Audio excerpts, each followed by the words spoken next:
B and BSc part second online classes में आपका स्वागत है। आज अपन बात करेंगे तीसरे लेसन की मानव भूगोल में।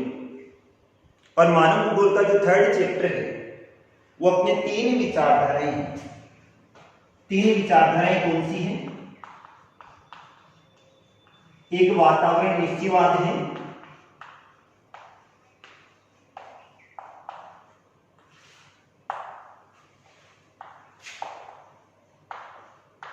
दूसरी संभववाद है और तीसरा आता है नव निश्चयवाद।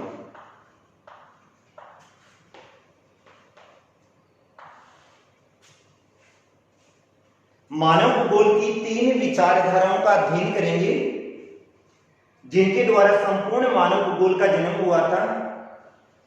और ये वाली तीन विचारधाराएं अपनी निश्चयवाद है, संभववाद है और नव निश्चयवाद है। मानव भूगोल की इन तीन विचारधाराओं का जन्म या निर्माण किस प्रकार से हुआ था, एक थोड़े से यानी छोटे से अध्ययन के रूप में मैं बता देता हूं। प्राचीन काल का अध्ययन करें तो प्राचीन काल में मानव की आवश्यकताएं सीमित थी और उस समय मानव की जो आवश्यकताएं थी वो थी रोटी, कपड़ा और मकान। प्राचीन काल का अध्ययन करें तो प्राचीन काल में मानव की जो आवश्यकताएं थी वो आवश्यकताएं सीमित थी और मानव की तीन मुख्य आवश्यकताएं थी, रोटी, कपड़ा और मकान। उस समय का अध्ययन करें तो मनुष्य जंगलों में निवास करता था और जब मनुष्य जंगलों में निवास करता था तो उसको रोटी, कपड़ा और मकान है ये तीनों की तीनों जो आवश्यकताओं की पूर्ति होती थी ये किसके द्वारा होती थी? मनुष्य को प्रकृति के द्वारा प्राप्त होती थी। तो प्राचीन काल में मनुष्य क्या करता था? प्रकृति को प्रभावी मानता था। प्रकृति को किस प्रकार से प्रभावी मानता था? मनुष्य ने जैसे ही जन्म लिया, जन्म लेने के बाद में मनुष्य जंगलों में विचरण करने लगा। जब मनुष्य जंगलों में विचरण करने लगा तो मनुष्य को एक पेड़ की छाया प्राप्त हुई। छाया का मतलब उसको आश्रय प्रदान हुआ और जब मनुष्य को आश्रय प्रदान हुआ तो उसने प्रकृति को धन्यवाद दिया, वह प्रकृति ने मुझे आश्रय प्रदान किया। जब मनुष्य उसी पेड़ के नीचे बैठा था तो ऊपर से एक फल गिरा और फल के द्वारा उसने अपने भोजन की आवश्यकता की पूर्ति की और उसने पुनः प्रकृति को धन्यवाद दिया, भाई मुझे क्या उपलब्ध हो गया? भोजन उपलब्ध हो गया।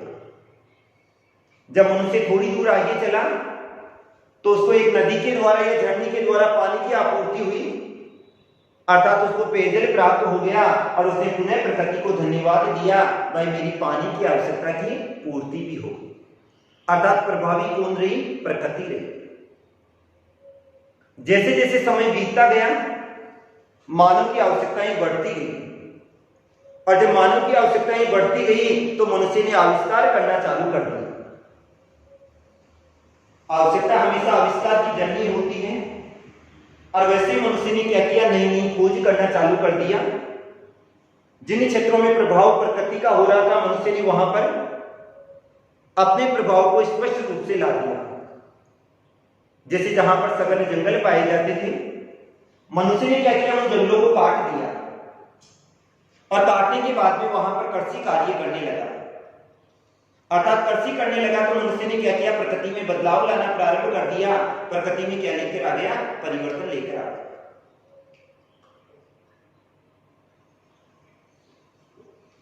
जब मनुष्य प्रकृति में परिवर्तन लाना प्रारंभ किया तो मनुष्य ने प्रकृति से छेड़छाड़ करना प्रारंभ कर दिया। पहाड़ी क्षेत्रों में सुरंगों का निर्माण कर दिया, सड़कों का निर्माण कर दिया, पेड़ पौधों को काटने लगा और जब पेड़ पौधों को काटने लगा तो नुकसान किसका हुआ? प्रकृति का नुकसान हुआ।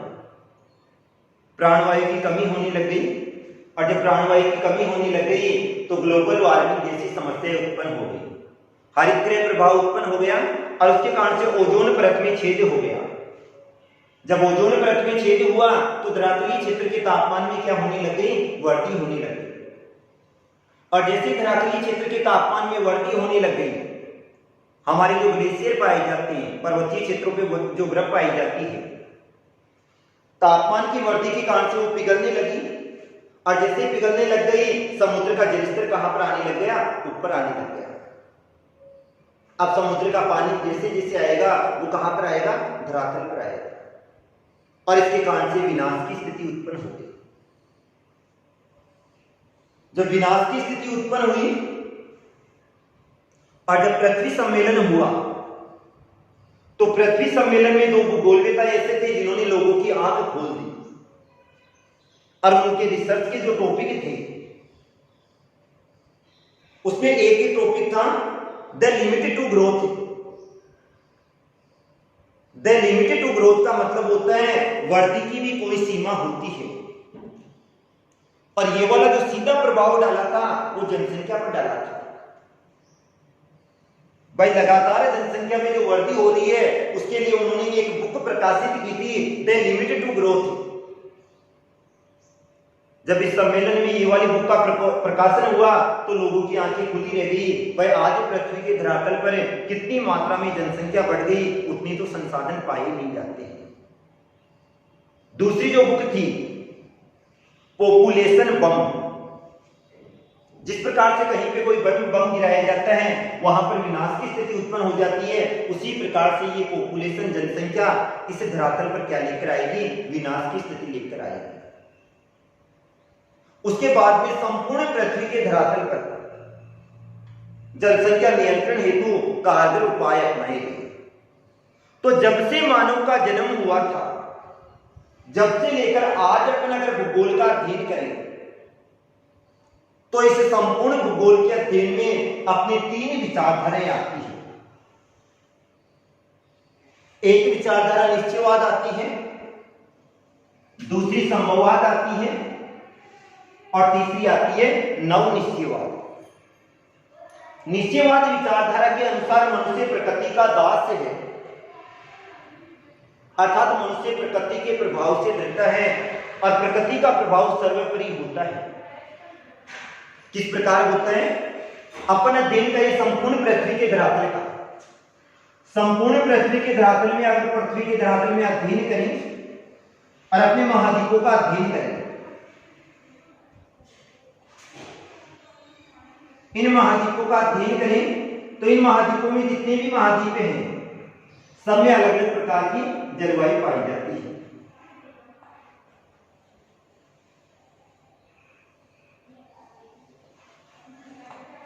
अब संपूर्ण विश्व का अध्ययन करने के बाद में जैसे उत्तरी अमेरिका वाला क्षेत्र आ गया, दक्षिणी अमेरिका वाला क्षेत्र आ गया, एशिया आ गया, यूरोप आ गया, अफ्रीका आ गया और अंटार्कटिका आ गया।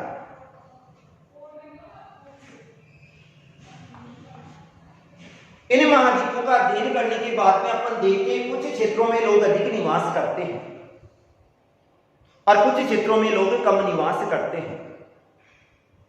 यानी कुछ में तो अधिक निवास कर रहे हैं और कुछ में कम निवास कर रहे हैं। तो ये प्रभाव किसका है? प्रकृति का है। नीचे नीचे अपन ने अध्ययन किया था अंटार्कटिका महाद्वीप में, और अंटार्कटिका महाद्वीप को जनशून्य महाद्वीप कहा जाता है। जनशून्य एक भी व्यक्ति निवास नहीं करता है।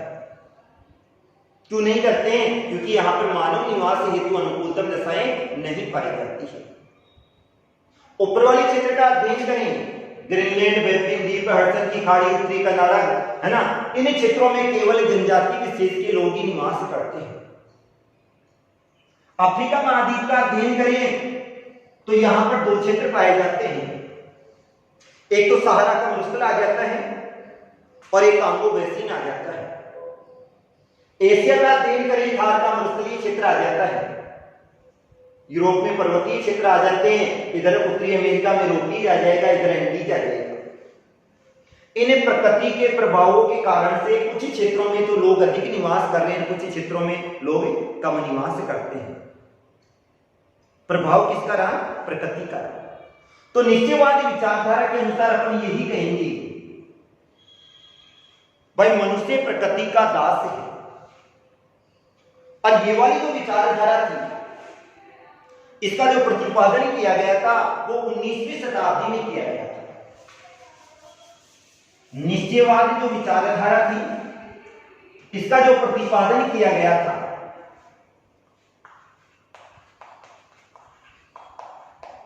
वो कब किया गया था? 19वीं शताब्दी में इसका प्रतिपादन किया गया था। और इस विचारधारा को जर्मन विचारधारा भी कहा जाता है, क्योंकि इसका जो प्रतिपादन किया गया था वो किसने किया था? जर्मन भूगोलवेताओं ने किया था। निश्चयवाद विचारधारा का प्रतिपादन 19वीं शताब्दी में किया गया था। कौन से भूगोलवेताओं ने किया था?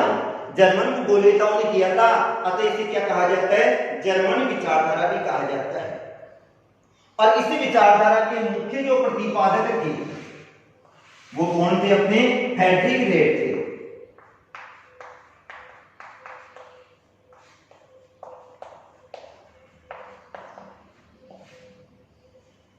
निश्चयवाद विचारधारा जिसका प्रतिपादन 19वीं शताब्दी में हुआ था, जर्मन विचारधाराओं ने इसका प्रतिपादन किया था। अतः इस विचारधारा को जर्मन विचारधारा भी कहा जाता है। और इस विचारधारा के जो मुख्य प्रतिपादक थे वो कौन थे? फ्रेडरिक रेटजेल थे। और इस फ्रेडरिक रेटजेल को मानव भूगोल का क्या कहा जाता है? जन्मदाता। वर्तमान मानव भूगोल का जन्मदाता कौन था? फ्रेडरिक रेटजेल था, जिन्होंने एक ग्रंथ लिखा था एंथ्रोपोजियोग्राफी, और इसमें संपूर्ण मानव भूगोल का वर्णन किया था। इसका जो साथ दिया था वो इनकी एक शिष्या थी, कुमारी सेंको।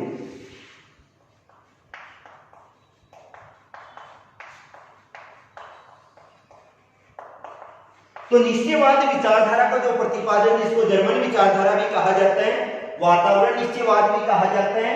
फ्रेडरिक रेटजेल इसके मुख्य प्रतिपादक थे और इनका साथ दिया था कुमारी एलन चर्चिल सी सैंपल। पूरा नाम है कुमारी एलन चर्चिल सी सैंपल, जिसने इस विचारधारा का प्रतिपादन किया था।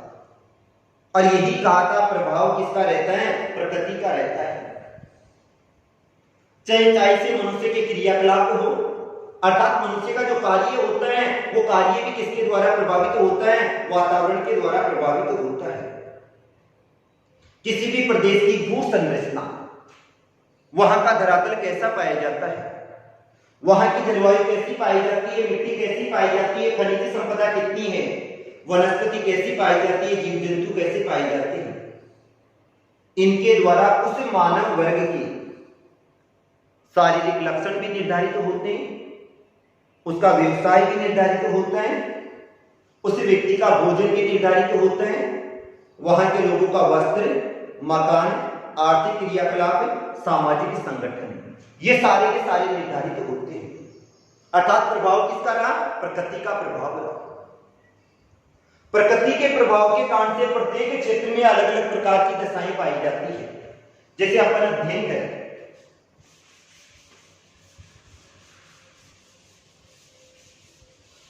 वातावरण की बात कर रहे हैं, जैसा वातावरण होता है वैसे ही मनुष्य के कार्य होते हैं, शारीरिक लक्षण होते हैं और उसका आवास होता है। 3 मुख्य क्षेत्रों का अध्ययन करते हैं अपन। एक ध्रुवीय क्षेत्र का अध्ययन करते हैं, एक मरुस्थलीय क्षेत्र का अध्ययन करते हैं, और तीसरा समतल मैदानी क्षेत्र का अध्ययन करते हैं।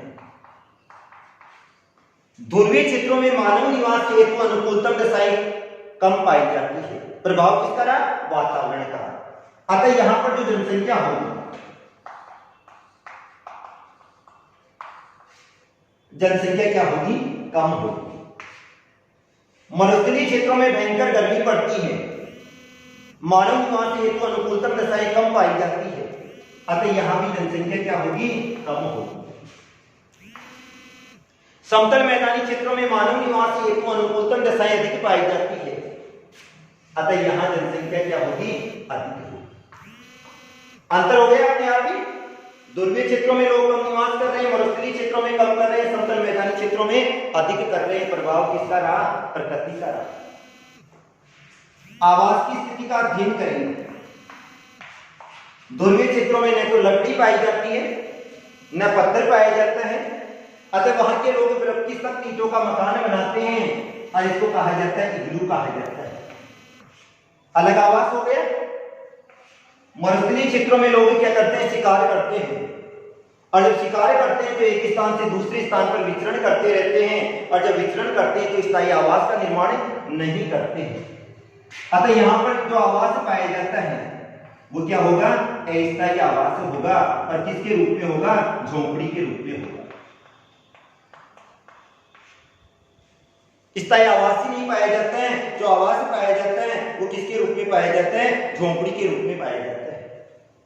और समतल मैदानी क्षेत्रों का अध्ययन करें तो यहां पर विशाल मकान होते हैं, विशाल भवन होते हैं, जो कि एक मंजिला भी हो सकते हैं, बहुमंजिला भी हो सकते हैं। और अधिकांश मकान पक्के पाए जाते हैं, सीमेंट, कंक्रीट, लोहे के बने होते हैं। अंतर आ गया आवास में। अपन बात करें व्यवसाय की, ध्रुवीय क्षेत्र के लोगों का व्यवसाय होगा आखेट होगा, अर्थात वहां पर और कोई व्यवसाय नहीं होता, ये लोग शिकारी करते हैं। मरुस्थलीय क्षेत्रों का अध्ययन करें तो ये वाले लोग आखेट भी करते हैं और संग्रहण भी करते हैं, आखेट भी करेंगे और संग्रहण भी करेंगे। और समतल मैदानी क्षेत्रों का अध्ययन करें तो ये लोग कृषि भी करते हैं, पशुपालन भी करते हैं, विनिर्माण भी करते हैं। व्यवसाय में भी क्या आ गया, परिवर्तन आ गया। अर्थात ध्रुवीय क्षेत्रों के लोग आखेट करेंगे, ये आखेट संग्रहण करेंगे, और समतल मैदानी क्षेत्रों के लोग या तो कृषि, पशुपालन और विनिर्माण सब में लगे होते हैं। अब इसके बाद में अपन अध्ययन करते हैं, अपना जनसंख्या आ गई, आवास भी आ गया, व्यवसाय भी आ गया। यहाँ के लोग खनन व्यवसाय में भी लगे होते हैं। अपन मुख्य अध्ययन करते हैं, आर्थिक विकास का अध्ययन करते हैं। यहाँ के ध्रुवीय क्षेत्रों के लोगों का आर्थिक व्यवसाय क्या होगा, कम होगा। मरुस्थलीय क्षेत्र के लोगों का आर्थिक व्यवसाय भी क्या होगा, कम होगा। और समतल मैदानी क्षेत्रों के लोगों का आर्थिक विकास क्या होगा, अधिक होगा। इन सब चीजों से अपने एक ही बात स्पष्ट होती है, भाई पूरा का पूरा प्रभाव किसका रहा, प्रकृति का। तो वातावरण निष्ठवादी विचारधारा के अनुसार मनुष्य प्रकृति का दास है, संपूर्ण शक्तियां प्रभावी प्रकृति की रहती है, और उसी क्षेत्र की जलवायु हो, धरातलीय स्थलाकृति हो, वनस्पति हो, ये सभी मानव के शारीरिक लक्षण, उसके व्यवसाय, वहां की जनसंख्या, उसकी कार्यशैली, इन सबको प्रभावित करती है, इन सबका क्या करती है, निर्धारण करती है। अब इन क्षेत्रों का अध्ययन करने के बाद अपन उदाहरण लेते हैं जहां पर गर्म और आर्द्र क्षेत्र पाए जाते हैं। भाई भोजन की बात करें तो जहां पर गर्म और आर्द्र क्षेत्र पाए जाते हैं वहां के लोग भोजन के रूप में किसका सेवन करते हैं, चावल का सेवन करते हैं।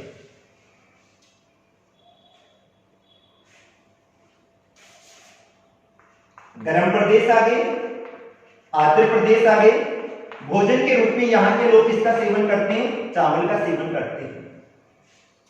समशीतोष्ण है, न ज्यादा सर्दी न ज्यादा गर्मी। समशीतोष्ण क्षेत्रों के लोग हैं, ये किसका सेवन करते हैं, गेहूं का सेवन करते हैं। और उसी प्रकार से तटवर्ती क्षेत्र, अपॉन टुंड्रा क्षेत्र, यहां पर निवास करने वाले लोग किसका सेवन करते हैं, मछली का सेवन करते हैं। प्रभाव किसका है, प्रकृति का ना। प्रकृति के प्रभाव के कारण से गर्म या आर्द्र क्षेत्रों के लोग चावल का सेवन करते हैं। समशीतोष्ण कटिबंधीय क्षेत्रों के लोग गेहूं का सेवन करते हैं, और तटवर्ती या टुंड्रा प्रदेशों के लोग किसका सेवन करते हैं, मछली का सेवन करते हैं। तो भोजन में क्या आ जाता है, अंतर आ जाता है। उसी प्रकार से मानव व्यवसाय, ये तो क्या हो गया, भोजन हो गया। मानव के व्यवसाय की बात करें तो इसमें भी अंतर पाया जाता है। तटवर्ती क्षेत्रों के लोग क्या करेंगे, या तो नाव निर्माण का कार्य करेंगे या फिर बाद में मछली पकड़ने का कार्य करते हैं। भाई तटवर्ती क्षेत्रों के लोगों का जो मुख्य व्यवसाय होता है, या तो नाव का निर्माण करते हैं ये लोग, या फिर बाद में मछली पकड़ने का कार्य करते हैं। उसी प्रकार से मरुस्थलीय क्षेत्र के लोग ये क्या करेंगे, भेड़ बकरी चराते हैं। अर्थात कौन सा व्यवसाय करते हैं? पशुचारण का व्यवसाय करते हैं। इसी प्रकार पर्वतीय क्षेत्रों में रहने वाले जो लोग हैं वो क्या करते हैं? पशुचारण करते हैं। भाई व्यवसाय में भी क्या आ जाता है? अंतर आ जाता है। और समतल मैदानी क्षेत्रों का अध्ययन करें तो यहाँ के लोग कृषि कार्य करते हैं। तो कहने का मतलब एक ही है, भाई प्रकृति के प्रभाव के कारण से मानव के शारीरिक लक्षण, मानव का व्यवसाय, ये सारे के सारे निर्धारित होते हैं। इसी विचारधारा को क्या कहा जाता है? वातावरण निश्चयवाद कहा जाता है। ये मनुष्य को सक्रिय कारक मानते हैं और ये कहते हैं पर्यावरण के द्वारा मानव के आचरण, निर्णय क्षमता और उसकी जीवन पद्धति का क्या किया जाता है? निर्धारण किया जाता है। अब जर्मनी विचारधारा का विकास किसने किया था? कौन कौन से भूगोलवेत्ता थे जिन्होंने इस विचारधारा का विकास किया था? तो सबसे पहले एक तो कांट ने किया था। जर्मनी विचारधारा निश्चयवाद, इस विचारधारा का जो प्रतिपादन किया था वो तो किसने किया था? रैटजेल ने किया था। अन्य भूगोलवेत्ता कौन कौन से थे? तो एक तो अपना कांट हो गया, दूसरा हमबोल्ट,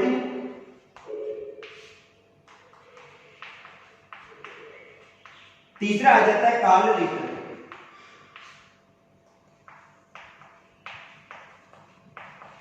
फ्रेडरिक रैटजेल,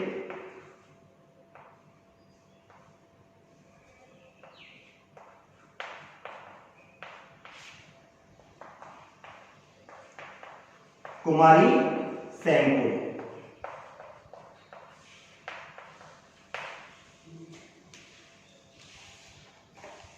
तो यानी इसी विचारधारा वातावरण निश्चयवाद की बात कर रहे हैं अपन।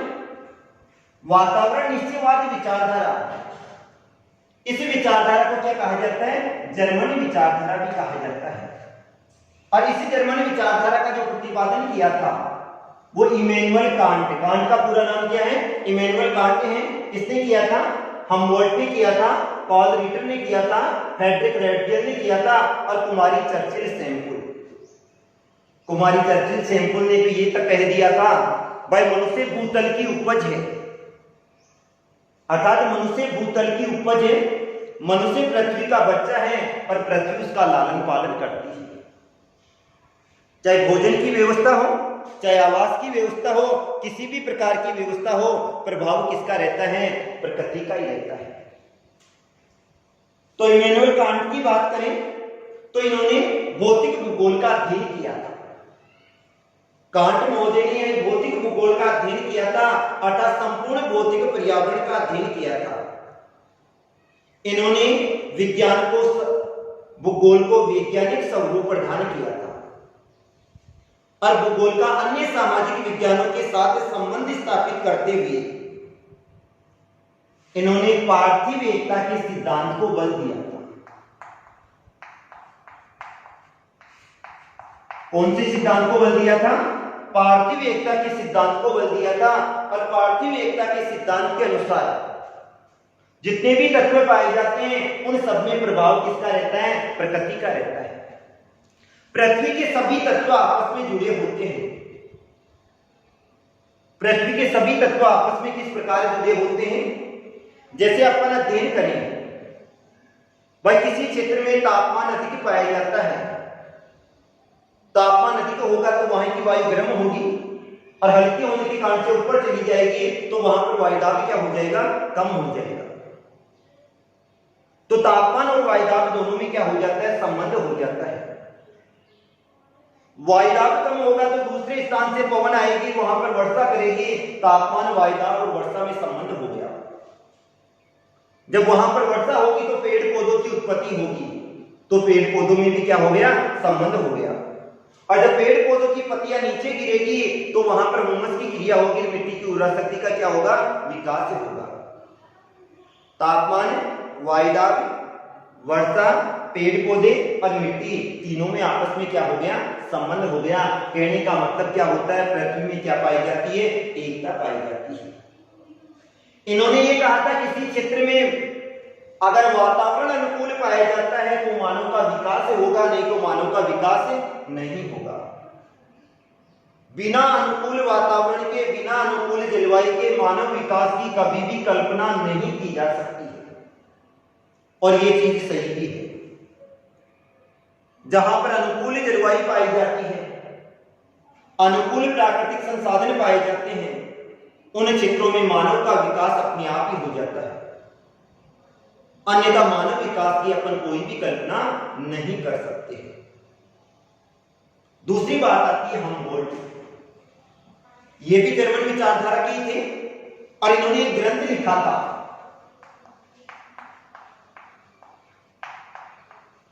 इन्होंने एक ग्रंथ लिखा था जिसको नाम दिया था कॉस्मॉस।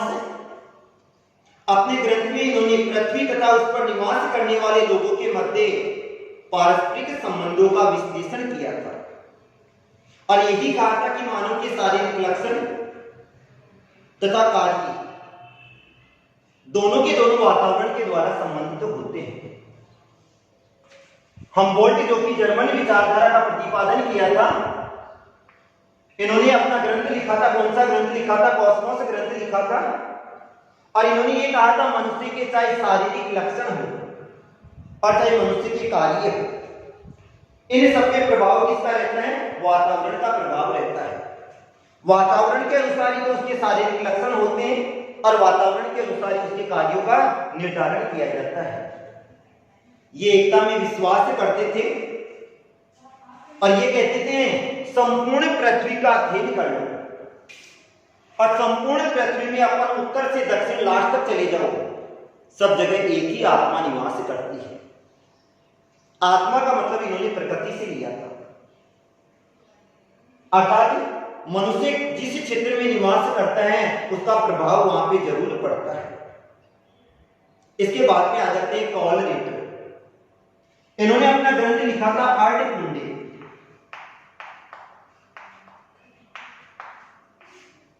कॉल रिटर जो कि जर्मन विचारधारा के प्रतिपादक थे, जर्मन विचारधारा के पक्ष में थे, इन्होंने अपना ग्रंथ लिखा था, आर्ट कुंडे ग्रंथ लिखा था और इन्होंने ये कहा था पृथ्वी तथा उस पर निवास करने वाले लोगों के मध्य संबंध पाए जाते हैं। एक तरफ अपन मनुष्य को ले और एक तरफ वातावरण को ले, एक दूसरे के बिना यानी उनका निर्धारण नहीं किया जा सकता है, न उनका वर्णन किया जाता है। पर पृथ्वी पे कोई भी घटना घटित होती है तो उस घटना का निश्चित कोई ना कोई उद्देश्य होता है। जैसे अपन एक प्रदेश का वर्णन कर रहे हैं, अपन ने कर लिया मरुस्थलीय प्रदेश। मरुस्थलीय प्रदेश का नाम लेते स्पष्ट हो जाता है भाई वहां पर किस प्रकार की जलवायु पाई जाती है। जलवायु होगी उसी के अनुसार वहां पर जीव जंतु होंगे, उसी के अनुसार मानव होगा और उसी के अनुसार उसके कार्य होते हैं। मरुस्थलीय प्रदेशों में उष्ण जलवायु पाई जाती है, तापमान अधिक पाया जाता है, कटीली झाड़ियां पाई जाती है तो लोग कम निवास करते हैं। भेड़ बकरी पाई जाती है, लोग पशुचारण का कार्य करते हैं। तो कभी भी मानव और प्रकृति दोनों का जो वर्णन किया जाता है साथ साथ किया जाता है, अलग अलग कभी भी वर्णन नहीं किया जा सकता है। अर्थात दोनों के दोनों आपस में क्या होते हैं? जुड़े हुए होते हैं। एक का विकास होगा तो ही दूसरे का विकास होगा, नहीं तो दूसरे का विकास नहीं होगा।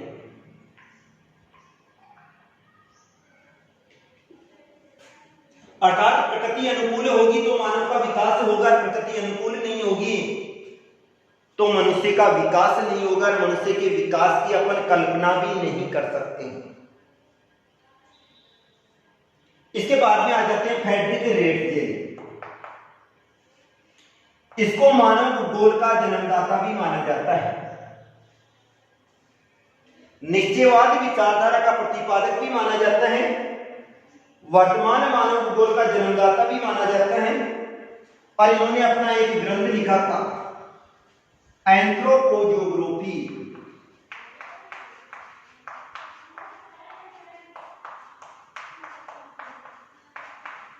कौन सा ग्रंथ लिखा था? एंथ्रोपोजोग्राफी ग्रंथ लिखा था। इसमें इन्होंने संपूर्ण मानव भूगोल और भौतिक भूगोल दोनों का क्रमिक विधि से वर्णन किया था, क्रमबद्ध वर्णन किया था।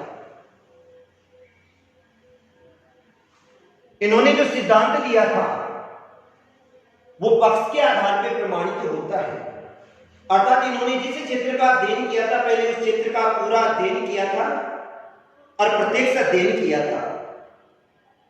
इन्होंने किसको प्रभावशाली माना था? वातावरण को प्रभावशाली माना था। और इन्होंने ये कहा था मनुष्य का चाहे रहन सहन का ढंग हो, मनुष्य का व्यवसाय हो, उसका सामाजिक विकास हो, चाहे मानव का सांस्कृतिक विकास हो, ये सारे के सारे उस वातावरण के द्वारा प्रभावित होते हैं। अपन ये कहें समतल मैदानी क्षेत्रों में सड़क तथा रेल परिवहन का विकास अधिक हुआ है, वहां उद्योग धंधे अधिक पाए जाते हैं और वहां के लोग नित्य करते चतुर श्रेणी का कार्य करते हैं। फैक्ट बात है, प्रभाव किसका है? प्रकृति का है। मरुस्थलीय क्षेत्रों में लोग कम निवास करते हैं और जब कम निवास करते हैं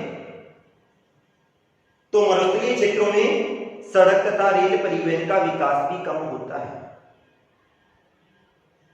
वहां के लोग पशुचारण का व्यवसाय करते हैं क्योंकि वहां पर अन्य व्यवसाय हेतु अनुकूलतम दशाएं नहीं पाई जाती। तो ये सारा का सारा जो प्रभाव हो रहा है, ये प्रभाव किसका हो रहा है? प्रकृति का हो रहा है। इसके बाद में आ जाती है कुमारी सेनकुल। कुमारी सेनकुल जिसका पूरा नाम कुमारी एलन चर्चिल सी सेनकुल था। ये फ्रेडरिक रेटजेल की शिष्या थी। कौन थी? फ्रेडरिक रेटजेल की शिष्या थी। और इन्होंने ये कहा था मनुष्य भूतल की उपज है। मनुष्य क्या है? भूतल की उपज है। मनुष्य पृथ्वी का बच्चा है। पृथ्वी ने मनुष्य का लालन पालन किया है तथा कर्तव्य निश्चित किए हैं, उसके विचारों को नई दिशा की ओर मोड़ा है और उसके सामने कठिनाइयां प्रस्तुत की है और उन्हीं कठिनाइयों के कारण से मनुष्य को क्या मिला है? बल मिला है। दोबारा बता देता हूं, कुमारी सेनकुल ने यह कहा था मनुष्य भूतल की उपज है, मनुष्य पृथ्वी का बच्चा है, पृथ्वी ने मनुष्य का लालन पालन किया है। पृथ्वी करती है, अपने को जो भी भोजन प्राप्त होता है वो प्रत्यक्ष से अप्रत्यक्ष रूप से अपने को पृथ्वी से ही प्राप्त होता है, वातावरण से ही प्राप्त होता है। तो मनुष्य यानी पृथ्वी मनुष्य का लालन पालन करती है, पृथ्वी मनुष्य के कर्तव्य निश्चित करती है और पृथ्वी मनुष्य के सामने कठिनाइयां उपस्थित करती है। कभी अतिवृष्टि करती है तो कभी अनावृष्टि करती है। कभी तापमान अधिक होता है तो कभी तापमान क्या होता है? कम होता है। कभी भूकंप आता है, कभी ज्वालामुखी आता है, कभी बाढ़ की स्थिति उत्पन्न होती है तो कभी अकाल पड़ता है। ये सारा का सारा प्रभाव किसका होता है? प्रकृति का होता है। तो ये पृथ्वी मनुष्य के सामने कठिनाइयां पैदा कर रही है और उन्हीं कठिनाइयों के कारण से मनुष्य के शरीर को क्या मिलता है? बल मिलता है। अगर भोजन मनुष्य को आसानी से उपलब्ध हो जाए तो मनुष्य आलसी हो जाता है, फिर तो यही सोचता है कोई अपने मुंह में निवाला दे दे। लेकिन प्रकृति क्या करती है? कभी अच्छी फसल देती है, कभी नुकसान करती है, जिससे मनुष्य का बौद्धिक और शारीरिक दोनों विकास होता है। जब अच्छी फसल देती है तो मनुष्य के मन में ललक होती है, भाई अपन और मेहनत करेंगे, अगले साल इसका दुगुना परिणाम होगा और भी अच्छी फसल होगी। ये प्रभाव किसका रहा? प्रकृति का प्रभाव रहा। तो कुमारी सेनकुल ने अपनी संपूर्ण विचारधारा में प्रकृति और मनुष्य दोनों के मध्य आपस में क्या किया था? सामंजस्य स्थापित किया था। इन्होंने एक उदाहरण दिया था, भाई प्रकृति के प्रभाव के कारण से जो लोग पर्वतीय क्षेत्रों में निवास करते हैं उनके पैर बलशाली होते हैं, उनके पैर लोहे के समान होते हैं। क्यों होते हैं? क्योंकि उनको अपने व्यवसाय के लिए बार बार पर्वतों पे चढ़ना पड़ता है और उतरना पड़ता है। तो प्रकृति ने उनको लोहे के समान पैर दिए थे। दूसरा अपन अध्ययन करें तटवर्ती क्षेत्रों में निवास करने वाले लोगों का, तो उनकी भुजाएं और सीना बलशाली होता है। प्रभाव किसका है? प्रकृति का ही है। भुजाएं और सीना बलशाली क्यों होता है? क्योंकि उनको पतवार चलानी पड़ती है, नाव की पतवार चलानी पड़ती है। तो ये प्रभाव किसका रहा? प्रकृति का प्रभाव। तो वातावरण निश्चयवादी विचारधारा जिसको जर्मन विचारधारा भी कहा जाता है, मुख्य प्रतिपादक पैट्रिक रेडजेल थे। मानव भूगोल का जन्मदाता भी माना जाता है। ग्रंथ लिखा था एंथ्रोपोजियोग्राफी। अन्य विचार दिए थे, कांट ने दिए थे, हमबोल्ट ने दिए थे, ऑलरेटर ने दिए थे और कुमारी सैंपुल ने दिए थे। तो ये तो था वातावरण निश्चयवाद। कल वाले टॉपिक में अपन अध्ययन करेंगे संभववाद का और नव निश्चयवाद का अध्ययन करेंगे। Okay, thank you.